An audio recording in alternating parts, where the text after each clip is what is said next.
പള്ളിയിൽ നിന്ന് ആദ്യം ചെയ്ത കാര്യം നാനുട്ടിനെ അങ്ങ് കുളിപ്പിച്ചെടുത്തു കേട്ടോ. മമ്മി ആ സമയം കൊണ്ട് വേഗം ഗീ റോസ്റ്റും ചമ്മന്തിയൊക്കെ റെഡി ആക്കിയിട്ടു. പിന്നെ ഞാൻ നാനുട്ടിക്ക് കൊടുക്കാൻ വേണ്ടിയിരുന്നേ.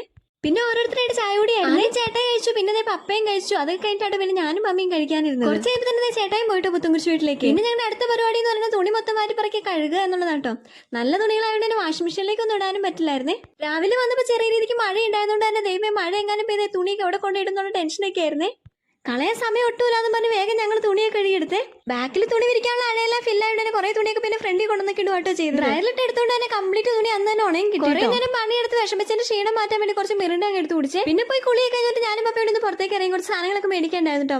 അങ്ങനെ എന്താ ബിസ്മിയിലും വന്ന് സാധനങ്ങളൊക്കെ മേടിച്ച് ഞങ്ങൾ തിരിച്ച് വീട്ടിൽ വന്നപ്പോഴത്തേക്ക് ഞാനോട്ടിക്ക് മമ്മി ചോറൊക്കെ കൊടുക്കുമായിരുന്നു കേട്ടോ. പിന്നെ ഞങ്ങളും കഴിച്ച് അപ്പൊ കുറച്ച് തുണിയൊക്കെ ഉണങ്ങിയിട്ടായിരുന്നു. അതൊക്കെ എടുത്തിട്ട് ഞാൻ നാട്ടിൽ കുറച്ച് നേരം കിടക്കാന്നൊക്കെ പറഞ്ഞു പോയേ.